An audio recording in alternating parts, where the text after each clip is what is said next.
आप देख रहे हैं कोच न्यूज़। मैं हूं विवेक द्विवेदी।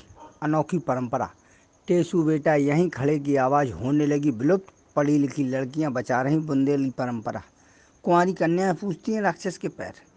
कोच, बुंदेलखंड की अनेक प्राचीन परंपराएं अब अपने अस्तित्व के लिए संघर्ष कर रही हैं। शहरों में यह परंपरा विलुप्त हो रही है, जबकि ग्रामीण परिवेश अब भी इन्हें सहेजे है। बुंदेलखंड में टेसू खेल का अपना विशेष महत्व है। बता दें कि पौराणिक कथाओं के अनुसार शरद पूर्णिमा के दिन टेसू और झिंझिया का अनोखा विवाह होता है, लेकिन इस वर्ष चंद्र ग्रहण के चलते इस परंपरा का अगले दिन निर्वहन किया गया। यहाँ वर्षों से कुंवारी कन्या एक राक्षस के पैरों को पखारती आ रही हैं। यह परंपरा पूरे बुंदेलखंड में बड़े ही धूमधाम से मनाई जाती है। वैसे ये परंपरा आज की नहीं बल्कि वर्षों पुरानी है, जो परंपरा आज भी यहाँ जारी है। मान्यताओं के अनुसार जब टेसू और झिंझिया का विवाह संपन्न हो जाता है तो उसके बाद से ही बुंदेलखंड क्षेत्र में हिंदू समाज के लोग शादियों शुरू करते हैं। पौराणिक कथाओं के अनुसार भामासुर स्वाटा नाम का एक राक्षस हुआ करता था, जो कुंवारी लड़कियों को बंधक बनाकर उनसे अपनी पूजा कराता था। अपने पैर छुलवा कर उनसे जबरन शादी करता था, जिससे परेशान होकर कुंवारी कन्याओं ने भगवान कृष्ण की आराधना की, जिससे प्रसन्न होकर उन्होंने कुंवारी कन्याओं को वरदान दिया कि इस राक्षस का अंत टेसू नाम के एक वीर योद्धा द्वारा होगा। बाद में भामासुर राक्षस ने राजकुमारी झिंझिया सहित कई कुंवारी कन्याओं को बंधक बना लिया और उससे शादी करने लगा, लेकिन भगवान के वरदान स्वरूप वीर योद्धा टेसू ने भामासुर नामक राक्षस का अंत कर सभी को मुक्त कराया और राजकुमारी झिंझिया से विवाह किया। जब राक्षस का अंत हुआ तब शरद पूर्णिमा की रात थी। जब राक्षस भामासुर सुवाटा मरने वाला था तभी उसने भगवान की आराधना की। उसकी आराधना पर भगवान ने उसे दर्शन दिए और वर मांगने को कहा। तब राक्षस ने कुंवारी कन्याओं से पैर पूजने का वर मांगा। इस वर के बाद तब से शरद पूर्णिमा के दिन सभी कुंवारी कन्या सुवाटा नामक राक्षस के पैर पूजती हैं। पैर पूजने के बाद ये सभी लड़कियां टेसू और झिंझिया की शादी कराकर टेसू जैसे वीर पति पाने की मनोकामना करती हैं। टेसू और झिंझिया के विवाह शुरू होने का कार्यक्रम पूरे 1 महीने चलता है, जिससे कुंवारी लड़कियां छोटे से मटके में कई छेद कर उसमें दीप जलाती हैं और घर घर जाकर धन मांगती। बाद में शरद पूर्णिमा के दिन लड़कियों के द्वारा एक दीवार पर सुवाटा राक्षस की गोबर से प्रतिमा बनाती हैं। जालौन में इस त्योहार को परंपरागत तरीके से मनाया जाता है।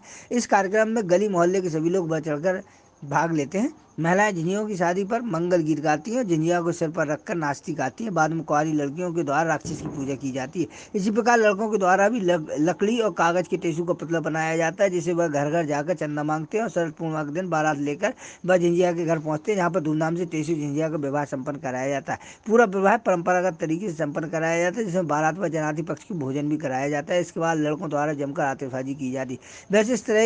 वैसे इस तरह की अनोखी परंपरा को बुंदेलखंड में ही मनाया जाता है और इस परंपरा में कई लोग शामिल होते हैं। यह अनूठी परंपरा के कई लोग कायल हैं, क्योंकि ऐसा कहीं भी देखने को नहीं मिलता है कि कुंवारी लड़कियां किसी के पैर पूजे। हालांकि घर के दरवाजे पर युवाओं की टोली द्वारा गाए जाने वाली टेसू बेटा यहीं खड़े के गीत की आवाज़ अब विलुप्त होने लगी है।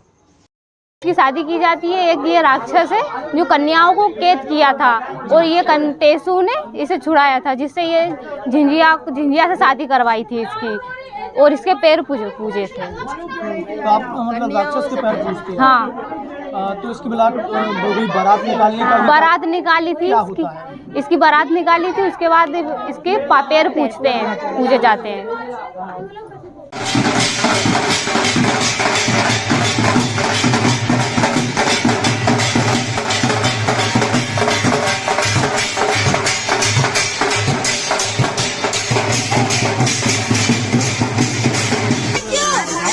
अबे नहीं, तुम्हारा तो मोई दुख गया यार, तुम टेसू लाए। अरे यार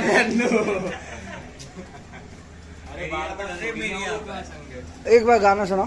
टेसू आया टेसन पे रोटी खाई बेसन से पानी पियो ठंडो लगाई के मारो डंडो मारो के छक्का लगाई को लेके भाग जाए।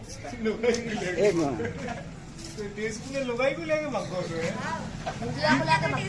झिंझिया को लेके भागो।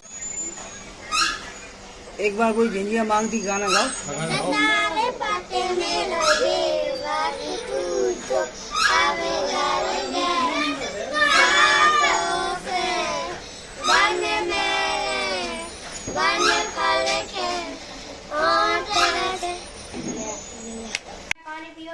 शुरू करा था। टेसू आया टेसन से रोटी खाई बेसन से पानी पियो ठंडो लगाई को मार के थक गए लगाई को लेके भाग गए। क्या बात है। एक और सुनो, दो ये क्या एक और सुना दो।